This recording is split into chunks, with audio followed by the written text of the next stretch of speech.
ক্যারিয়ারের শুরুতে প্রথম মাইনেটা হাতে পাওয়ার আনন্দটা কিন্তু একদম অন্যরকম, কিন্তু খুশির সাথেই মাথায় একটা বড় চিন্তা ঘুরপা খেতে শুরু করে। এই টাকাটা ঠিকভাবে ম্যানেজ করব কিভাবে? তো চলুন আজকের এই আলোচনায় আমরা বিশেষজ্ঞদের পরামর্শের উপর ভিত্তি করে এই জার্নি শুরু করার জন্য জরুরি স্টেপগুলো একদম সহজ করে বুঝে নিই। যারা নতুন রোজগার করতে শুরু করেছেন তাদের মনে এই প্রশ্নটা আসাটা খুবই স্বাভাবিক। কোথা থেকে শুরু করা উচিত, কোনটা আগে আর কোনটা পরে, এই সব নিয়ে অনেক দ্বিধা থাকে। চলুন এই দ্বিধা দূর করার জন্যই আলোচনাটা শুরু করা যাক। একজন বিশেষজ্ঞ ফিনান্সিয়াল প্ল্যানিংকে এই দারুণ উপমাটা দিয়ে বুঝিয়েছেন। দেখুন, সবাই তো ধনী হতে চায়, মানে সম্পদের স্বর্গে যেতে চায়, কিন্তু তার জন্য যে পুরনো কিছু বাজে অভ্যাসকে মৃত্যু দিতে হবে, মানে বাদ দিতে হবে, আর জীবনে একটা শৃঙ্খলার মধ্যে দিয়ে যেতে হবে, সেটা অনেকেই করতে চান না। একটা মজবুত প্ল্যান ফলো করাটাই হলো সেই পথ।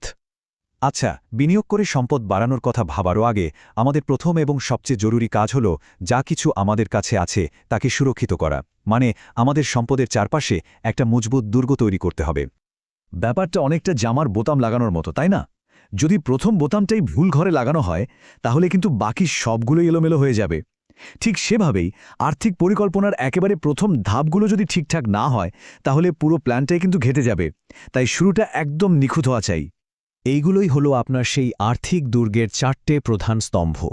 এগুলো কিন্তু কোনো অপশন নয়, এগুলো একেবারে বাধ্যতামূলক। আসুন প্রত্যেকটা নিয়ে একটু ছোট করে জেনে নিই। এই ভাবনাটা কিন্তু খুব জরুরি। হেলথ ইন্স্যুরেন্স আপনার স্বাস্থ্য ভালো রাখবে না, কিন্তু হঠাৎ কোনো বড় অসুখ হলে যে অসম্ভব পরিমাণ টাকা বেরিয়ে যায় তার থেকে আপনার জমানো সম্পদকে রক্ষা করবে। মানে এটা আসলে ওয়েলথ ইন্স্যুরেন্স।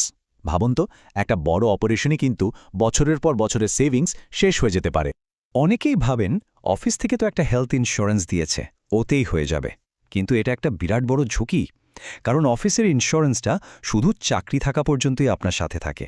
চাকরি বদলালে বা চলে গেলে কিন্তু আপনি আর কভার্ড নন। তাই একটা ব্যক্তিগত পলিসি থাকাটা মাস্ট। দুর্গের বাকি 3টে স্তম্ভ কিন্তু সমান জরুরি।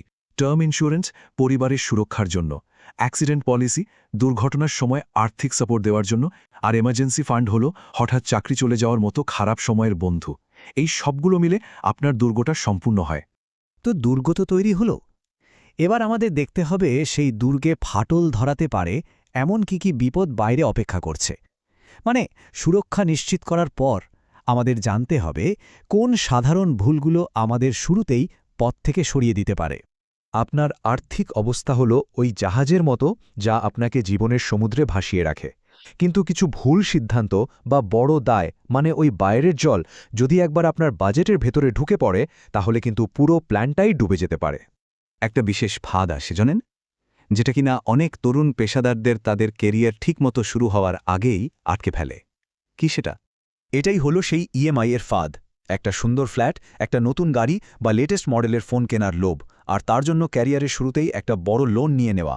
এর ফলে এমন একটা মাসিক কিস্তির জালে জড়িয়ে পড়তে হয় যা আপনার আর্থিক স্বাধীনতার স্বপ্নটাকে শুরুতেই শেষ করে দেয়। এই টেবিলটা একবার দেখুন, ব্যাপারটা একদম পরিষ্কার হয়ে যাবে।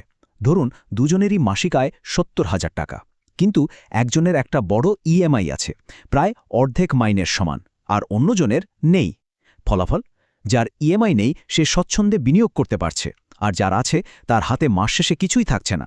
সে শুধু ইএমআই শোধ করার জন্যই চাকরি করতে বাধ্য হচ্ছে। বেশ, আমরা সুরক্ষা আর ফাঁদ এই দুটো জরুরি বিষয় নিয়ে কথা বলে ফেলেছি। এবার আসা থাক সবচেয়ে উত্তেজনাপূর্ণ অংশে, মানে কিভাবে নিজের সম্পদকে বাড়িয়ে তোলা যায়। কিন্তু দাঁড়ান, কোনো শেয়ার বা মিউচুয়াল ফান্ডে টাকা রাখার আগে বিশেষজ্ঞদের মতে প্রথম এবং সবচেয়ে গুরুত্বপূর্ণ বিনিয়োগটা হলো নিজের উপর করা, মানে নিজের স্কিল বা দক্ষতায় বিনিয়োগ করা। কারণ আপনার রোজগার করার ক্ষমতাই তো আপনার আসল সম্পদ, তাই না? আচ্ছা, যখন টাকা বিনিয়োগ করার জন্য প্রস্তুত তখন সাধারণত দুটো রাস্তার মধ্যে একটাকে বেছে নিতে হয়। কোনটা বেশি ভালো হবে একজন নতুন বিনিয়োগকারীর জন্য? দেখুন, সরাসরি শেয়ার কেনাবেচা করার জন্য কিন্তু অনেক পড়াশোনা, সময় আর রিসার্চের দরকার হয়।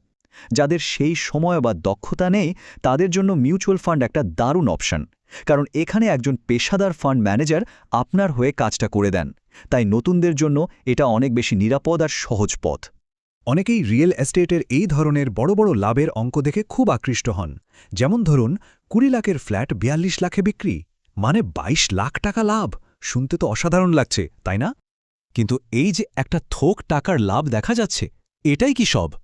অন্য বিনিয়োগের সাথে যদি তুলনা করতে হয় তাহলে আমাদের দেখতে হবে যে বছরে আসলে কত শতাংশ লাভ হয়েছে, আসল বার্ষিক রিটার্নটা কত।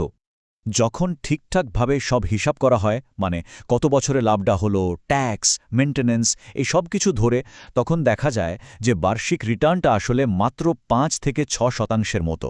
তাই বড় সংখ্যার পেছনে না ছুটে আসল বার্ষিক রিটার্নটা বোঝা খুব জরুরি। তাহলে এতক্ষণ ধরে আমরা যা যা আলোচনা করলাম সেগুলোকে এক জায়গায় এনে একটা পরিষ্কার ব্লুপ্রিন্ট তৈরি করে নেওয়া যাক। এই 5টা পয়েন্ট মনে রাখলেই চলবে। 1. আগে সুরক্ষা। 2. ইএমআই-এর ফাঁদ থেকে সাবধান। 3. নিজের স্কিলের উপর বিনিয়োগ। 4. নিজের জন্য সঠিক বিনিয়োগের পথ বেছে নেওয়া। আর 5. সবসময় আসল বার্ষিক রিটার্নটা বোঝা। এটাই হলো একটা মজবুত আর্থিক পরিকল্পনার ভিত্তি। আর সবশেষে সবচেয়ে জরুরি কথাটা হলো, পার্সোনাল ফিন্যান্স সত্যিই খুব পার্সোনাল। মানে একজনের জন্য যে প্ল্যানটা কাজ করবে সেটা অন্যজনের জন্য নাও করতে পারে। তাই নিজের লক্ষ্য, আয় আর ঝুঁকি নেওয়ার ক্ষমতা অনুযায়ী নিজের প্ল্যান নিজেকেই বানাতে হবে। এই শেষ প্রশ্নটা আমাদের ভাবাতে বাধ্য করে। আমাদের কেরিয়ার তো সীমিত, রোজগারের বছরগুলো গোনা। এই অবস্থায় ভুল করে শেখার মতো সময় বা সুযোগ কি আমাদের হাতে সত্যিই আছে, নাকি শুরু থেকেই একটা ভালো পরিকল্পনা নিয়ে এগোনো উচিত? সিদ্ধান্তটা কিন্তু আমাদেরই নিতে হবে।